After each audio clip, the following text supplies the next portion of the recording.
ప్రత్యేకంగా ధన్యవాదాలు. దయచేసి అందరూ లోపలికి రావాలి. నేటి మన ముఖ్య అతిథి హరీష్ రావు గారు మాట్లాడతారు కాబట్టి దయచేసి అందరూ వచ్చి మీ మీ స్థానాల్లో కూర్చోవాలి. దయచేసి అందరూ. Thank you. జై తెలంగాణ. నిరుద్యోగుల ఐక్యత. జై తెలంగాణ. గౌరవనీయులు, జీవితమంతా కూడా విద్యార్థుల కోసం, నిరుద్యోగుల కోసం, బలహీన వర్గాల ప్రజల కోసం నిరంతర పోరాట యోధుడు అన్న పెద్దలు ఆర్ కృష్ణయ్య గారికి, గౌరవనీయులు తమ్ముడు రాకేష్ రెడ్డి గారికి, గౌరవనీయులు అశోక్ గారికి, గెల్లు శ్రీను గారికి, నీలం వెంకటేష్ గారికి, సిపిఎం పార్టీ రాష్ట్ర కార్యదర్శి గౌరవనీయులు పెద్దలు జాన్ వెస్లీ గారికి, వేదిక మీద ఉన్న మా నిరుద్యోగ యువతి యువకులకు, ఇంత గొప్పగా ఈ కార్యక్రమాన్ని స్వచ్ఛందంగా నిర్వహించినటువంటి నిరుద్యోగ జేఏసీ సభ్యులకు, మా సోదర సోదరీమణులకు, మీడియా మిత్రులకు అందరికీ పేరు పేరున నమస్కారం, ఉద్యమాభివందనాలు. కాలాతీతమైంది. నేను ఎక్కువ టైం తీసుకోను, 5-10 నిమిషాల్లోనే ముగిస్తాను. దాదాపు 2 దాటింది కనుక మీ ఓపికను ఇంకా పరీక్షించే ఇదైతే నాకు లేదు. మిత్రులారా, ఈరోజు ఈ నిరుద్యోగ జేఏసీ ఏమడుగుతా ఉంది? నాడిచ్చిన మాట నిలబెట్టుకో రేవంత్ రెడ్డి అని అడుగుతుంది. ఇదే రేవంత్ రెడ్డి ఆనాడు నిరుద్యోగ యువతి యువకుల దగ్గరికి వచ్చి వేడుకున్నాడు, ఎన్నికల్లో వాడుకున్నాడు. గద్దెనెక్కిన తర్వాత ఏమైందయ్యా నువ్వు ఇచ్చిన మాట అంటే ఇవాళ మొండి చేయి చూపిస్తా ఉన్నాడు. నిరంకుశంగా అణిచివేసే ప్రయత్నం చేస్తూ ఉన్నాడు. ఆనాడు రేవంత్ రెడ్డి గారిని నమ్ముతారో నమ్మరో అని రాహుల్ గాంధీ గారిని అశోక్ నగర్ సెంట్రల్ లైబ్రరీ మెట్ల మీద కూర్చోబెట్టి మొదటి ఏడాదే 2 లక్షల ఉద్యోగం ఇస్తామని చెప్పి రాహుల్ గాంధీతో చెప్పించారు. ప్రియాంక గాంధీ గారితో సరూర్ నగర్ స్టేడియంలో మీటింగ్ పెట్టి మొదటి ఏడాది 2 లక్షల ఉద్యోగాలు ఇస్తామని, రాజీవ్ యువ వికాసం ఇస్తామని, 4000 నిరుద్యోగ భృతి ఇస్తామని, బ్యాక్లాగ్ పోస్టులన్నీ నియామకాలు చేస్తామని ఎన్నెన్నో మాటలు చెప్పించారు. మరి మాటలు చెప్పిన రాహుల్ గాంధీ, మాటలు చెప్పిన ప్రియాంక గాంధీ ఇలా పత్తా లేకుండా పోయినరు. గాంధీలు మాయమైపోయినరు. గాంధీల పేరు చెప్పి ఓట్లు అడిగినరు. మేనిఫెస్టోలో పెట్టి బాండ్ పేపర్లు పంచి గద్దెనెక్కిన ఇవాళ రేవంత్ రెడ్డి ఏమో ఏమైందయ్యా అంటే ఇవాళ అలా కూర్చున్నాడు, జూబ్లీ హిల్స్ ప్యాలెస్లో కూర్చున్నాడు. వెనకటికెవడో అట్టపర్వతం ఎత్తి నేను ఆంజనేయ స్వామి అనుకున్నాడట, నెత్తిన ఈక పెట్టుకొని శ్రీకృష్ణుడు అనుకున్నాడట. ఇవాళ ఈ రేవంత్ రెడ్డి కూడా జూబ్లీ హిల్స్ ప్యాలెస్లో పోలీస్ పహారాల మధ్య కూర్చొని ఈయన కూడా అట్లే భావిస్తా ఉన్నాడు. నీకు దమ్ముంటే రేవంత్ రెడ్డి పోలీసోళ్ళు లేకుండా ఒక్కసారి చిక్కడపల్లికో, దిల్సుఖ్ నగర్కో, అశోక్ నగర్ సెంట్రల్ లైబ్రరీకి రా. నీ బట్టలు కూడా విప్పి పంపుతారు. అప్పుడు అర్థమవుతుంది నువ్వేదో ఆ పోలీస్ పహారాలో ఉండు కాదు. ఇవాళ నీ నిజ స్వరూపం అర్థమైంది. రాష్ట్ర ప్రజలకు 2 ఏళ్లలోనే రేవంత్ రెడ్డి యొక్క మోసాలు, కాంగ్రెస్ దగ ఈ రాష్ట్రంలో అన్ని వర్గాల ప్రజలకు కూడా అర్థమైంది. జాబ్ నోటిఫికేషన్ ఏమయ్యా రేవంత్ రెడ్డి అంటే మద్యం షాపులకు నోటిఫికేషన్ ఇస్తున్నాడు. సిగ్గులేదు. ఆ మద్యం షాపులకు ఇంకా 2 నెలల టైం ఉన్నది. అదేమో అడ్వాన్స్ పిలిచిండు. 2 నెలల ముందే మద్యం షాపులకు నోటిఫికేషన్ ఇచ్చిండు. జాబ్ నోటిఫికేషన్ ఆనాడు అసెంబ్లీలో బీఆర్ఎస్ పార్టీ ఏమైంది నీ జాబ్ క్యాలెండర్ అని నిలదీసింది. మేం గట్టిగా పట్టుబడితే ఓ జాబ్ క్యాలెండర్ని పెట్టిండు. మాట్లాడకుండానే అసెంబ్లీ వాయిదా వేసుకొని పారిపోయింది. గన్ పార్క్ దగ్గర పోయి ధర్నా చేసినాం ఆ రోజు బీఆర్ఎస్ ఎమ్మెల్యేలు. ఏంది ఈ జాబ్ క్యాలెండర్, ఈ దగా క్యాలెండర్ ఏంది అని అడిగినాం. పోనీ అదన్నా నిలుపుకున్నారా? అందులో ఉద్యోగాల సంఖ్య లేదు, డేట్లు మాత్రం పెట్టిండ్రు. ఆ ఒక్క డేట్ అన్నా, ఒక్క నోటిఫికేషన్ అన్నా ఇచ్చినవా రేవంత్ రెడ్డి అని నేను అడుగుతా ఉన్నా. జాబ్ క్యాలెండర్లో చెప్పినట్టు ఒక్క నోటిఫికేషన్ కూడా కాంగ్రెస్ పార్టీ ఈ రోజు వరకు ఇవ్వలేదు. అంటే మనకు ఎన్నో మాటలు ఇచ్చారు.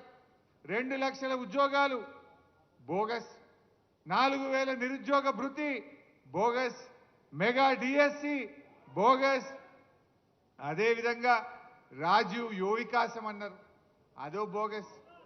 ఆ రాజీవ్ యువ వికాసం వికసించక ముందే వాడిపోయింది. అది ఏం చెప్పిండ్రు?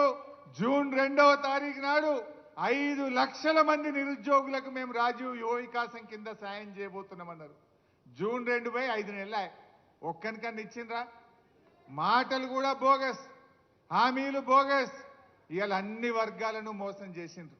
నేను మా తమ్ముళ్ళని కోరేది ఒక్కటే, ఇవాళ మీ చేతిలో ఒక అవకాశం ఉంది. రేవంత్ రెడ్డి కళ్ళు తెరిపించడానికి మీ చేతిలో ఒక అవకాశం ఉంది. ఈ జూబ్లీ హిల్స్ ఉప ఎన్నిక కొంతమంది చెల్లెళ్ళు ఎలక్షన్లో నామినేషన్ వేసినట్టు కూడా నేను పేపర్లో చదివాను. నేను మీతో కోరేది ఒక్కటే, జూబ్లీ హిల్స్ ఓడిపోతే రేవంత్ రెడ్డి ఏం గద్దె దిగాడు కదా, ఆయన ముఖ్యమంత్రి పదవి ఏం పోదు కదా, ఇంకా 3 ఏళ్ళు పక్కా ఉంటాడు ఆయన్నే రేవంత్ రెడ్డి, ఉండాలని కూడా మేము కోరుకుంటున్నాం. ఇక మళ్ళా కాంగ్రెస్ 20 ఏళ్ళ దాకా మొలవదిగా. అయితే నేను మీతో కోరేది ఒక్కటే, దయచేసి మీరు కాంగ్రెస్ను జూబ్లీ హిల్స్లో ఓడించాలని, ఆనాడు కాంగ్రెస్ను గెలిపించాలని బస్సు యాత్ర చేసిండ్రు. ఆనాడు కాంగ్రెస్ మిమ్మల్ని వేడుకున్నది, వాడుకున్నది. ఇవాళ గెలిచి గద్దెనెక్కి మీకు దగా చేసింది కాంగ్రెస్. ఆ కాంగ్రెస్ కళ్ళు తెరిపించాలంటే, ఆ కాంగ్రెస్ కు సురుకు బుట్టాలంటే జూబ్లీ హిల్స్ లో కాంగ్రెస్ ను ఓడించడానికి మా నిరుద్యోగ యువతి యువకులందరూ దండుగట్టి బయలుదేరండి. కాంగ్రెస్ ఓడితే ఆయన రివ్యూ చేసుకుంటాడు. రాహుల్ గాంధీ అడుగుతాడు, నేను ఏమైందా నువ్వు ఎందుకు ఓడినావు అంటే, అప్పుడు మా నిరుద్యోగ యువతి యువకులకు 2 లక్షల ఉద్యోగాలు ఇస్తా అని రాహుల్ గాంధీ, ప్రియాంక గాంధీ మాట ఇచ్చి మోసం చేసింది కనుక ఈ నిరుద్యోగ యువకులే కాంగ్రెస్ ను ఓడించిండ్రు అనేటువంటి విషయం వాళ్ళకి అర్థం కావాలి.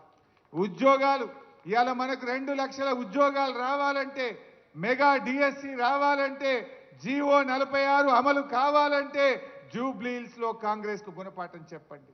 అప్పుడే ఇవన్నీ వస్తాయి. గవర్నమెంట్ ఏం మారది, కొత్త గవర్నమెంట్ ఏం ఎక్కదు. కానీ తన తప్పులు తాను తెలుసుకోవాలంటే, కాంగ్రెస్ రివ్యూ చేసుకోవాలంటే ఇవాళ కాంగ్రెస్ను మనం ఓడించాల్సినటువంటి అవసరం ఉంది. దయచేసి ఆలోచించండి. జీవో 29, జీవో 55 ఆనాడు అసెంబ్లీలో నేను ఎంత గట్టిగా మాట్లాడానో మీరందరూ కూడా చూసే ఉంటారు.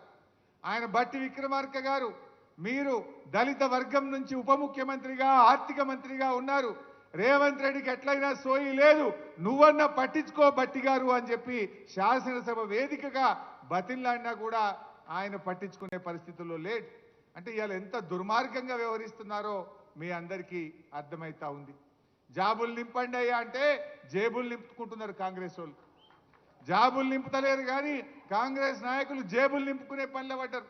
గల్ల పెట్టెలు నింపుకుంటున్నారు. ఏమి చూసినా పర్సెంటేజీలు. ఇవాళ రేవంత్ రెడ్డి విద్యాశాఖ మంత్రిగా ఫెయిల్, మున్సిపల్ మంత్రిగా ఫెయిల్, హోం మంత్రిగా ఫెయిల్, ముఖ్యమంత్రిగా కూడా ఫెయిల్ అయిపోయింది. ఒక్క దాంట్లో మాత్రం పాస్ అయింది, కలెక్షన్ మంత్రిగా మాత్రం పాస్ అయింది, వసూళ్లలో మాత్రం పాస్ అయిండు, అన్నిట్లలో ఫెయిల్ అయిపోయింది. ఇందాకో తమ్ముడు బాగా చెప్పిండు, విద్యరాని రేవంత్ రెడ్డి విద్యాశాఖ మంత్రి, దేశంలో అతి ఎక్కువ క్రిమినల్ కేసులు ఉన్న ముఖ్యమంత్రి ఈయననే హోం మంత్రి, జీవితంలో ఎన్నడూ మంత్రి చేయని వ్యక్తి డైరెక్ట్గా ముఖ్యమంత్రి అయితే ఇలా రాష్ట్రం పరిస్థితి ఏమవుతుందో మనందరం కూడా గమనిస్తూ ఉన్నాం. ఏది ఏమైనా బాగా ఆలోచించండి. ఇవాళ నిరుద్యోగ యువతి యువకులు రాష్ట్రంలో ఏం జరుగుతుందో ఆలోచించండి. ఆనాడు బీఆర్ఎస్ ప్రభుత్వం టీఎస్ ఐపాస్ తెచ్చి పారిశ్రామికవేత్తలకు రెడ్ కార్పెట్ వేసి పెద్ద ఎత్తున ఐటీ ఉద్యోగాలు సంపాదించింది, పెద్ద ఎత్తున పెట్టుబడులను ఆకర్షించింది, పెద్ద ఎత్తున ఇండస్ట్రీస్ పెట్టించి ఎన్ని వేలాది ఉద్యోగాలకు అవకాశం కల్పించింది. ఇవాళ ఏం జరిగింది? Gun culture. ఆనాడు మనం పెట్టుబడులు ఆహ్వానిస్తే, ఆనాడు మనం పారిశ్రామికవేత్తలను ఆహ్వానించి ప్రైవేట్ రంగంలో ఉపాధి అవకాశాలు పెంచితే ఇవాళ వీళ్ళు తుపాకులు పెట్టి వాటాల కోసం పోరాడుతున్నారు. మంత్రులు, ముఖ్యమంత్రి ఇవాళ గన్నులు పెట్టి బెదిరిస్తున్నారని ఎవరు చెప్తున్నారు? స్వయంగా కేబినెట్ మంత్రి గారి కుమార్తె చెప్పింది, రేవంత్ రెడ్డి తుపాకిచ్చి పంపిండు, బెదిరించి వసూళ్లు చేస్తున్నాము అని చెప్పి మనం చెప్తలేము, మంత్రి గారి కుమార్తె చెప్తుంది. ఇవాళ ఐఏఎస్ ఆఫీసర్లు మధ్యలోనే వాలంటీర్ రిటైర్మెంట్ తీసుకొని ఒక మంచి అధికారి ఇవాళ మధ్యలోనే వెళ్ళిపోతున్న పరిస్థితి వచ్చింది. రాష్ట్రం ఎటువైపు పోతుందో ఆలోచించండి.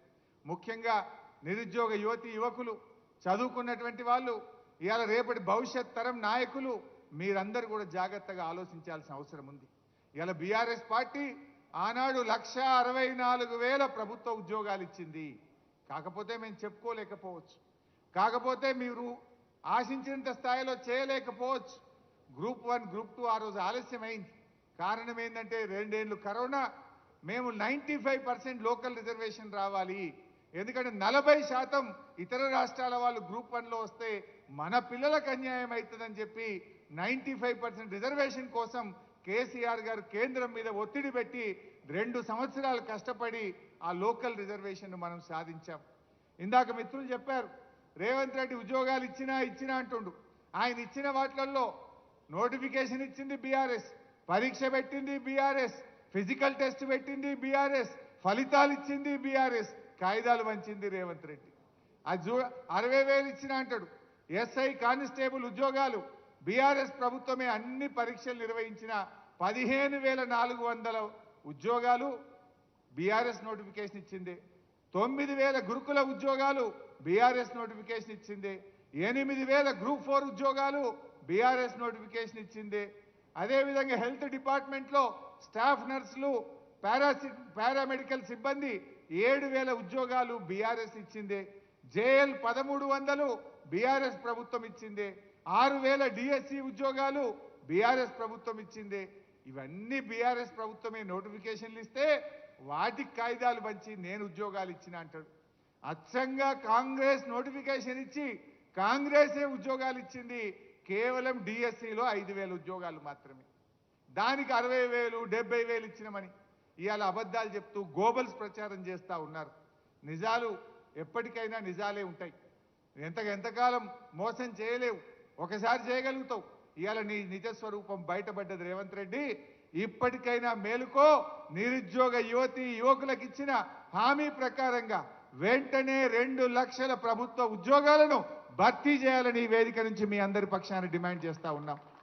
తమ్ముళ్ళకి మేము ఇచ్చే హామీ ఒకటే, తప్పకుండా అసెంబ్లీలో రేవంత్ రెడ్డి ప్రభుత్వాన్ని ప్రశ్నిస్తాం. మొన్న అడిగాం, అసెంబ్లీ పెట్టవయ్యా అంటే ఒక్కటే నాడు ఆదివారం పెట్టిండు పోయిండు. ఒక్కటే రోజు పెట్టారు ఎవడన్నా అసెంబ్లీ?